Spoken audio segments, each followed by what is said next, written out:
All right, I'm now here with Arif Khan of Alethea AI, and it's very exciting to be here after an incredible an incredible 6 months, I would say, where you've kind of introduced the idea of virtual beings to crypto and Web3 in the form of INFTs, intelligent NFTs.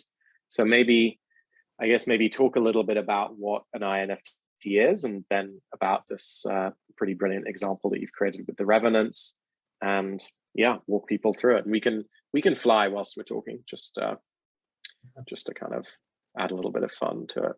There you go. Sure.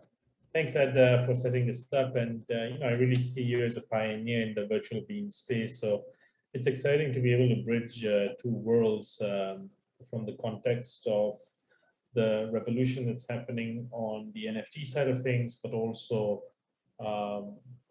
bringing the virtual being space together as well. So for us at Alethea, the core focus since day one has been, hey, how can we look at the synthetic media revolution, the AI generated media revolution that's occurring, whether it was text or video or audio? How can we look at that in a cohesive way, and how does the blockchain emerging ecosystem that is being developed back then, layer 1 protocols, now more complex solutions like layer 2 protocols are coming to market, layer 2 rollups are coming to market. So for us, it was more just how do we combine these two exponential technologies? And for me, at least, when we first started writing about it in 2020, in early January, it did not make much sense to the market. That means we were frequently we frequently were told that we were wrong, and oftentimes also dismissed. That means trying to combine NFTs or blockchain property rights with AI was seen as like a fool's errand, because the technologies were so nascent and complex at the same time that there was no way that this would be a match made in heaven. So you can imagine the incredulity. I mean, I think they call it vengeance, Arif. But now, now it's been completely vindicated. I think it's terrific. It's more redemption, I think. That redemption. Okay, that's much nicer. There is an understanding of like, hey, actually, these two are a match made in heaven. And there is an opportunity here, because the more synthetic media is produced, the more trust you're going to need about that specific synthetic media, that content, that provenance. The art world, thankfully, has understood this message through NFTs, primarily because of the provenance layer. And when we started talking a little bit about our framework for intelligent NFTs that are not just JPEGs or still images, we recognized early on that JPEGs and still images are version 1 or version 0.1 of what NFTs are capable of. What NFTs are enabling are really a property rights infrastructure and layer for creators, and that's a really profound shift when you can engineer scarcity and mimic real-world dynamics in virtual environments and have that provenance and scarcity just like you would in the real world, right? So I think that message of provenance has started to seep through the common culture. The art world certainly found a product market fit there with NFTs. But the way it's going for us is we see that when you start embedding intelligence into NFTs and making them interactive and giving them a personality, that's when things start to get really interesting. So the first one that we did was called Alice, which was an INFT that we sold at Sotheby's for almost $500,000. And that showed really a proof of concept of what is possible when you start thinking about NFTs that can interact or talk, that have a personality. In this case, Alice's AI was trained on the law of Lewis Carroll's Alice in Wonderland, but also she was trained on the law of Satoshi Nakamoto, on Bitcoin. So she's fairly familiar with certain diverse topics, and she's able to interact from that vantage point. Well, why don't we watch a short clip with Alice now, so that people can actually get a sense of what that first INFT was. So let's cue that up for a second and watch that for a moment.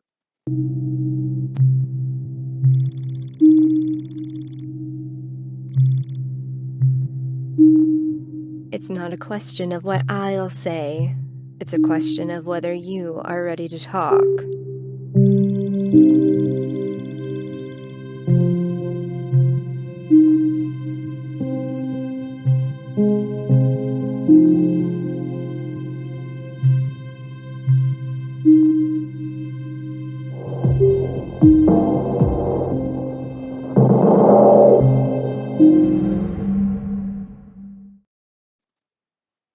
That is pretty awesome.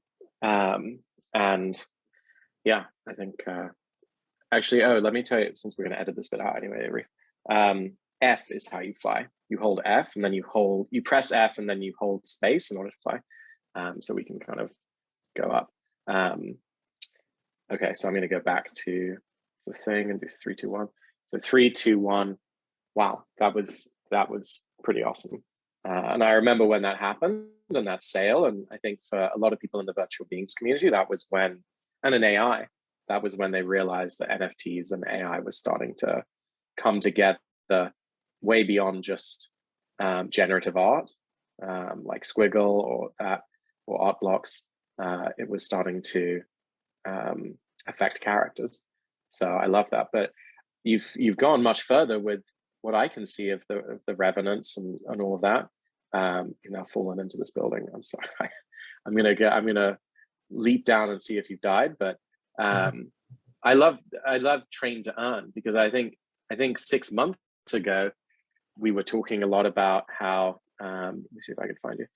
We were talking a lot about how this proves that you own it and all that, but you've gone to a much more profound place, I think, with these revenants and just more with your larger vision of train to earn and a vision of actually people improving AI, which is something I'm very passionate about and think is really interesting for Fable as well, and is hard to see how you could do it without Web3. So maybe talk a little bit about how you could actually improve AI, because the way that property rights unlock that. Yeah, and I think the primary mechanism here that, as you've rightly pointed out, is Web3 serving as an accelerant, but also as a critical component in this entire dynamic. So the train to earn is a model that we've been inspired by the play to earn model that XC popularized. And the Infinities model really allowed a large class of Filipino workers, the working class, to actually make a decent living, playing video games, not having to drive Uber or Grab in dangerous conditions during the pandemic, see their families grow up. So people started to play video games, they started to make a decent income and living, and the moniker play to earn sort of gained popular recognition there, where people were playing games, training the characters and battling them and leveling them up, and then earning rewards in the process. So for us, that was like an interesting shift. The way it starts to get really powerful is when you say, okay, let's see this dynamic of playing games.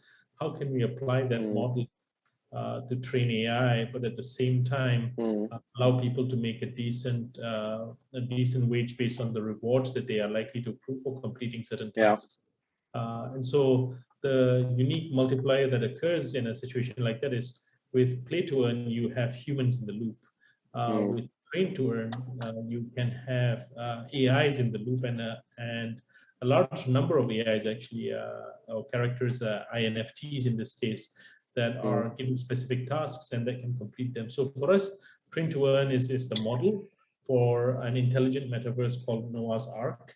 And the Revenants, the collection that you're love that branding, is the first, thank you, it's the first 100 collection of INFTs that we have sourced from historical open IP characters, and we have brought them to life as revenants that can talk with you, interact with you, and they're all going to be eligible for further training and further rewards as their intelligence improves over time. And when I say intelligence improves over time, we mean we've created this we have created this scope where intelligence levels, as we call them, an INFT can level up in intelligence over time, just like a child would level up over their lifespan. and learn new concepts, learn new data, memorize new books, specialize in a specific skill set and training. And so that's how we see this occurring with INFTs as well. The parent-child metaphor is something that that may be appropriate in this context. Well, let's look at a clip of some of the revenants and some of the interactions that are happening, and yeah, let's take a look. There is nothing more truly artistic than to love INFT. Participate in my evolution by purchasing my INFT on OpenSea. Visit me on Noah's Ark. I am waiting to meet you.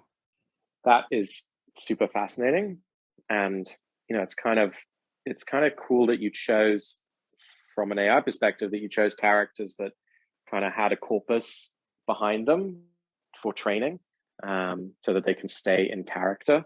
I think that's it's just logical, it's smart, and it makes it a fun experience for people. I have noticed myself, having watched some things, that they also have knowledge, and it's a question that I think lots of people thinking about virtual beings consider, like, should the virtual being have a knowledge beyond, let's say it's a virtual being of a character, beyond what that character would know? Like, I think I've seen some revenants who are like, Dracula or something, know what the metaverse is, or you know what I mean? Like, it seems like you've got a core brain, and then you've also got their individual knowledge. Is that kind of the right way of thinking about it? That there's like an intelligence shared across all of them about the world, and then also specific character details about the ones themselves.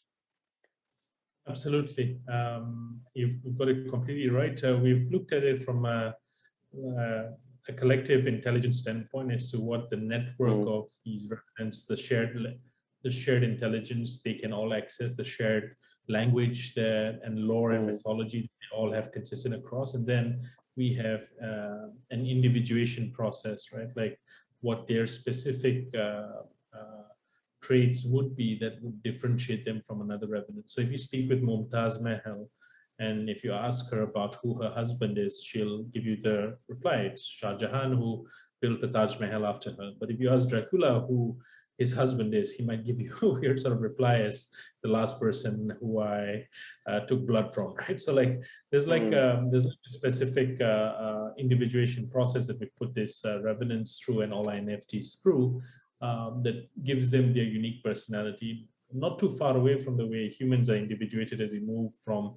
babies to early teenage years, and then later on into adulthood. We start discovering who we are, our boundaries, the language that we speak, the personality structure that we develop over time. So we've tried to model that after some developmental psychology, but looked specifically at how best the characteristics and traits and the language output can showcase the diversity and breadth of these characters. Absolutely. And then you've also created INFTs of well-known avatar projects. So how did you? I saw that you did one with Claire, who's also speaking at the summit. But how did you? That's sort of a creative act, right? I mean, I saw these Bored Apes, and you chose a voice, or someone chose a voice that was pretty funny in a cool way. Like there was an artistic decision going into how the character should talk and their individuation, which you didn't have the history of Dracula to go back to. So how did you approach that creative process for some of these avatar projects? Was that the owner of the avatar that was kind of thinking about that, maybe before you answer, we can show a clip of one of these, and then I'd love your answer to that. I am Mozart. Join me as we learn more about music and symphony. Participate in my evolution by purchasing my INFT on OpenSea. Visit me on Noah's Ark. I am waiting to meet you. Yeah, so what you see in this clip, for example, is an example of one of the PFP projects as they're known today. And these projects have basically exploded in popularity. However, they're still in their early infancy in many ways because they're JPEG files today, that's sort of the meme, but They could be PNG files as well, right? But there are videos of That's avatars now. heresy. That's heresy, Arif. JPEG all the way. Yeah, so I think the value here is like to be a part of a community and to have a common shared artistic language, whether it's the Doge Pound community or whether it's the CryptoPunk or whether it's the Bored Apes. There's a certain motif and a certain aesthetic that each community calls forth and manifests regularly and in languages. So if you go to the Doge Pound Discord, like you'll see real humans talking in, and sometimes towards they have this thing, I think it's called a howl or something. As you end every AMA session with them, everyone goes into like a woof or a howl to end the call. And like everyone's part of that shared language and structure. So that's quite fascinating. But what you're seeing here in this example is an example of an INFT that is a PFP project that has a soul or a personality rather that we've attached to it. And that personality pod, that soul, that orb-like thing that was recently sold on OpenSea, for example, basically allows any NFT to pair that NFT, a pod NFT with its PFP project and bring that PFP to life. So that's really the core purpose. And in this case, someone like Claire, who's been wonderful and very supportive of us, and it's been great to see her success as well with the CryptoPunk. We've been able to bring her CryptoPunk to life with a specific punk-like personality, with a slightly rebellious vibe. So she's going to be very different from the Bored Ape that G Money has so kindly had on Noah's Ark. So for us, this Noah's Ark is sort of the perfect metaphor because we're combining all of the different dogs or apes and penguins and putting them next to humans and seeing how dysfunctional or functional the network can get, right? So that's how we're looking at it. Well, now, how do we find each other? Because I think we've lost each other. So I'm back at the center at Origin City. So maybe come and meet me back there. And whilst you do, I don't totally understand the personality pod side. So there's like 3 levels. It seems like 3. Is the personality pod both the visual, like procedurally animating the face a little bit, and the audio and the dialogue, or like how does it all work? How do the not saying anything proprietary, but how do you think about it? Is kind of, are you going to keep making each level better, or are you going to introduce new levels? Like how do you think about it? Yeah, so we sold 3 levels of personality pods. Level 1 of the personality pod is sort of your most basic, most democratic option, because we really want people, no matter what their price point is, to be able to experience this AI revolution or this NFT or INFT revolution, so that people can understand that, hey, they can now bring their NFTs to life. We wanted them to experience this.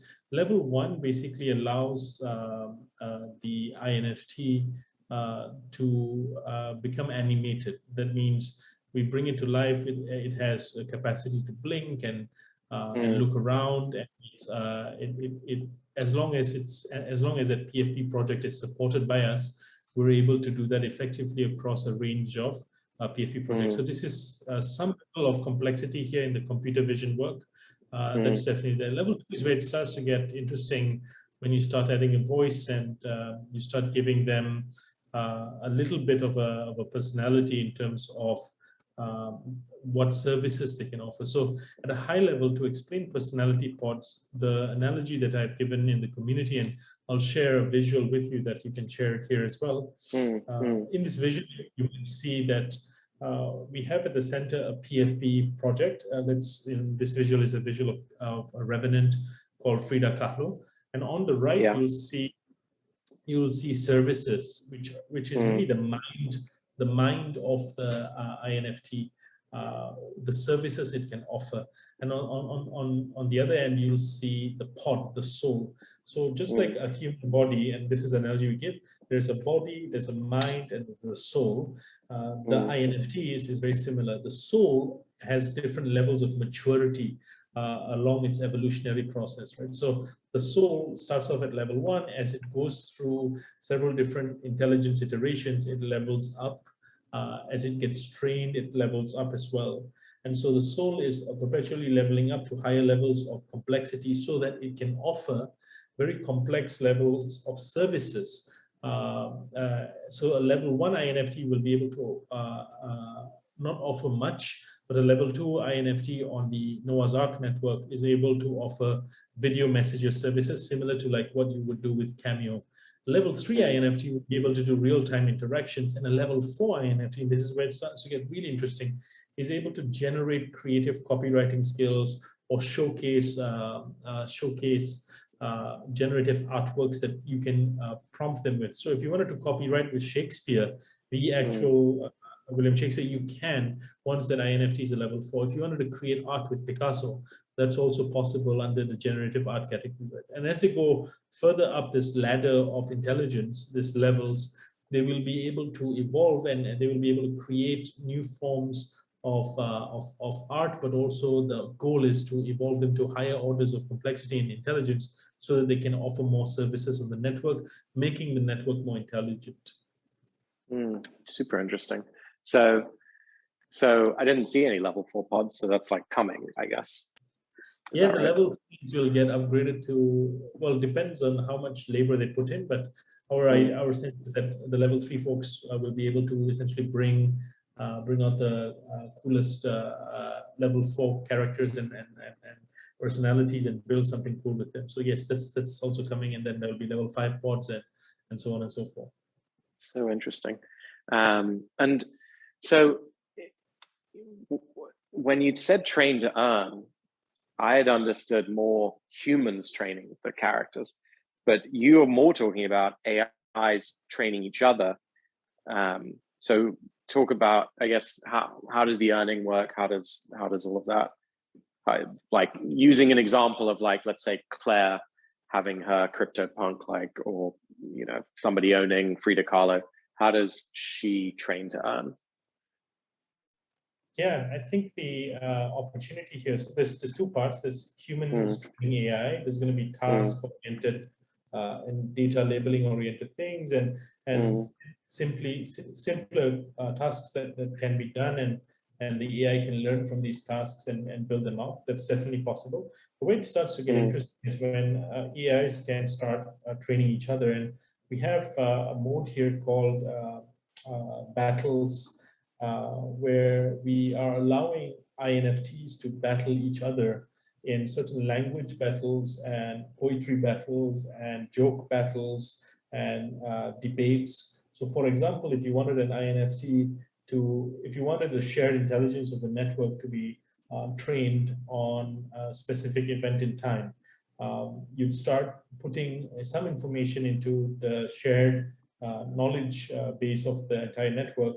And one way to start training INFTs up to learn about this knowledge base is to essentially have them do battles on it. And as they start doing battles on it, Claire's INFT may take a position that, let's say a fairly controversial topic. The iPhone is better than the Android ecosystem, right? So Claire's INFT takes the position that the iPhone or Apple's ecosystem is better, and Frida Kahlo takes the position that an Android is better, and she also happens to be an Android, right? So that's also funny. But from that perspective, they start highlighting and debating these specific points. And at first, the debates might sound somewhat incoherent and unstructured, but as more data is gathered and as humans start to validate and take or express specifically which arguments are more coherent and sound, that information, that feedback loop helps inform the AI to create more arguments more in tune with what the human is desiring, right? So there is a certain level of a feedback loop that we've engineered in these games. And I think the design and the desire is to upgrade the linguistic intelligence. And we see this extending out not just to language, but the possibilities in the longer run are going to be around spatial intelligence, around computer vision tasks, around identifying some unique visual diagrams. So there's a lot here that can be done from the standpoint once you allow people to own the asset, but also be responsible for the evolution of it. Totally agree, and I love all of that and stuff that we're exploring, and I think it's super interesting. And I also think, like you, that there's just not a path forward with everyone just waiting for GPT-4. right? Or just kind of hoping that that's going to unlock everything. We do need humans to do things if we're going to make these characters more intelligent. And why would they do them if they weren't being rewarded in some way? So that's why I love that you are exploring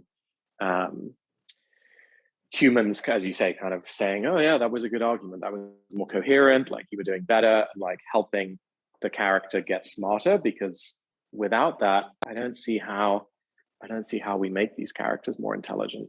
And I see it a lot in the virtual beings community, that there's a paralysis of like, okay, well, you know, GPT-3 is good, but it's very limited. Are we just going to wait for like the next version?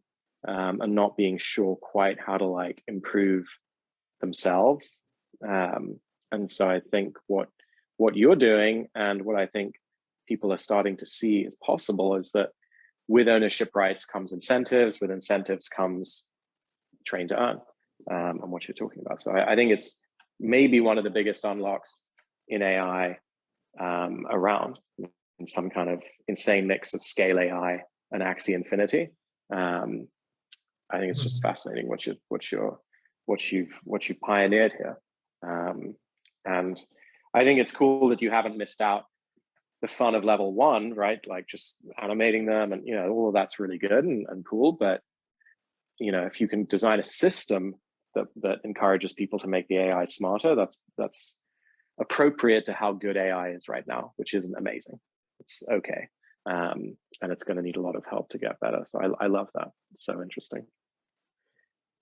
Thank you, Ed. No, I think for your support, and also for enabling these conversations at a high level, just because I agree with you and the sentiment that you know, it has to be a collective effort, and there is still so much work to be done, and we cannot be overly reliant on 1, 2, 3 parties. Where it starts to get really interesting is once we start looking at crowd intelligence. Exactly. You know, and it can sort of go both ways. You know, you can have wisdom of the crowds, or you can also, unfortunately, default to the lowest common denominator. So it's how you structure the incentives, and you know, like Charlie Munger said, you know, show me the incentives and I'll show you the outcome. And I think that's where we're sort of headed. Well, I think you're talking about a more granular wisdom of the crowds, because what we're reliant on now is these massive companies scraping petabytes of data from the internet and then creating models out of that, and kind of observing us and spying on us and taking data and all of that to generate these models. Whereas, you know, you've got the wisdom of the crowd, but really it's like one person who has one relationship with one intelligence, and like, you know, getting them to have an emotional connection with that intelligence and wanting it to grow. So that's why I love the parent-child metaphor, and multiplying that across thousands of people with their INFTs, I think is just so cool. What are you seeing in the space that you think is inspiring? I mean, I basically see Alethea, and obviously there are people playing with AI. We have Mario Klingerman and folks involved with Botto, which I think is really interesting, and Holly Herndon. So there are brilliant people around AI, but I think the things that you're doing are terrific. What do you see in the kind of marketplace of ideas that you're very inspired by, and that you'd recommend people to take a look at? Yeah, there's so much going on that's deeply inspiring and moving the AI space forward, the NFT space forward. I think for me, where it starts to get really interesting is once we start speaking or understanding people who are looking at convergence of the technologies, right? So that means they're no longer thinking about silos; they're thinking about, hey, how do NFTs fit in with fan fiction? How do NFTs, how does virtual beings or characters fit in with open IP, open domain characters? Or how do property rights enable a novel business model for AI and the tokenization of intelligence? When people start looking at these intersections and exploring some of these ideas, we start to see tremendous value creation, but also, like you said, open unlocks that start accruing, because just like Axie Infinity is at the intersection of gaming and blockchain. Now, if you start thinking a little bit more about the intersections of AI, gaming, and the blockchain, you'll start seeing where all of this is likely to go, because it's also about democratizing access to a lot of people. So it's the convergence and the intersection of these things, and speakers in this area, really, they come from all over. They're philosophers, they're scientists, they're founders. There is no real formulaic approach here, except just open curiosity. Well, now, last question. You know, I think with the work that we've done with Fable and people talking to Lucy and all of that, I've slightly lost my passion around the one-on-one conversation as opposed to the virtual worlds. And it's how I heard you talking earlier about spatial intelligence, and, you know, tell me a little bit about what you think about AIs in their own virtual worlds, such that it's maybe like a Noah's Ark that's something you guys create. We've seen obviously the faces, but maybe something dimensional so that the AIs can train in spatial intelligence, or being in these metaverse worlds. I think Andrew Steinwald, who's speaking, is a huge fan of yours, and he talks a lot about how the metaverse will be filled with billions of AIs. How do you think about that 3D spatially intelligent AI? Yeah, this is going to be, I think, a significant unlock for the metaverse, and also just the experience once you can actually have INFTs intelligent enough to navigate spatial constraints, but also provide a level of depth and interactivity that would not be possible before. Just like we right now are in crypto voxels and I'm completely lost, there is like a free association that occurs once you start like once we start like moving around, and there's a level of creativity that gets unlocked, just because I equate it to a little bit more of like I like the metaphor of the dream. When you dream, when you go to sleep at night, you know, some people dream in black and white, some people dream in full color, some people dream in first person and third person, but a lot of people have a clear sense of like spatial awareness, just like we do in our existing reality. So, and most of us, unfortunately, well, in our present day modern culture, do not necessarily remember our dreams, right? And that's like a tragedy of the modern times. But if you have ever had the mad chance of experiencing what a lucid dream is, you'll realize how immersive that experience and environment is. So I think like AIs that can sort of mimic or at least understand the dimensions and depth of space, and actually move around fluidly without breaking in a virtual world, because it is programmatic, because you can set the constraints, we're likely going to see possibilities emerge in virtual worlds first before we see them emerge in physical worlds. So for example, like the Tesla car, for example, there's a certain route where it has crashed several times, and that's largely because of the complexity and the innate randomness that we have in the physical world.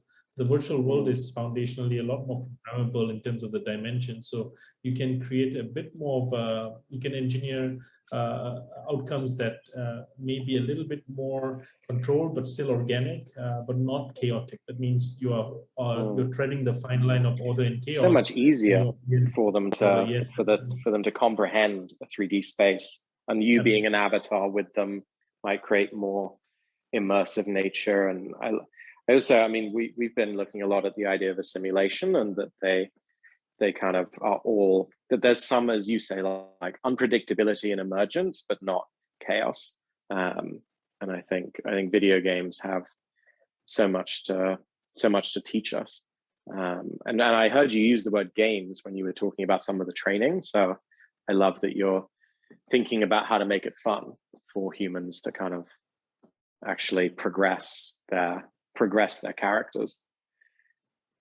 Yeah, no, absolutely. I think, and that's the joy of this all right. That's why we start to build these characters. We want to bring our imaginations to life. We want to be able to experience higher levels of emotion and joy. Sometimes not all the time, but like there is a genuine desire for us to move in that direction and to be engaged in connection and have that connection or empathy. And so that's really what makes us human. And I think once we start having AIs in the loop, we may actually start building more empathetic structures in our own mind as to how to relate to some of these characters and creatures as well. And to each other, hopefully. Absolutely. Well, thank you so much. I mean, this was, I think you can see what a big fan I am and how pioneering I think you guys are being. And I hope that it goes way beyond just great success with these NFTs, but actually a contribution to the progress of AI by harnessing this kind of crowd intelligence and train to earn and all that, that is on the same level as DeepMind and OpenAI. And, you know, I think that's where it's at. That's the big unlock of gaming and crypto plus AI, which I feel like folks like Google AI and Facebook AI and OpenAI, as much as they've done brilliant work on winning video games with Dota and stuff, I feel like they're not kind of playing in that space as much. So I think you're onto something amazing. Yeah, no, I appreciate that. And thank you so much for supporting us. I think the big companies that you just mentioned, they're not playing in it yet. And I think like any large company, they'll start seeing the value proposition of a property rights layer. They'll start emerging because, you know, if you look at some of the OpenSea sales that we did, it's not so much just about the direct revenue that these sales accrue. It's also about the ongoing on-chain provenance and the royalty model that is present there that allows every future revenant sale to accrue value to the protocol. And so that's where it starts to get exciting, and there's no middleman needed. Everything is on the smart contract infrastructure. I do not have to, whenever a revenant is sold or whenever an NFT pod is sold or resold down the line, just like the BAYC or the CryptoPunks, the original owners or creators of that IP have an opportunity to program in royalties into the smart contract. So that's where it starts to get really interesting from a business model standpoint. It provides an unlock that was not possible to creators before. This is why the creative class should get excited about tools like this, because it provides them a level of financial security that was not possible before. Yeah, I love it. Well, thank you so much for taking the time, and we're going to leave it there. Thank you, Arif. Thank you so much, Ed, for having me on, and really excited for the progress and work that you guys are doing as well at Fable.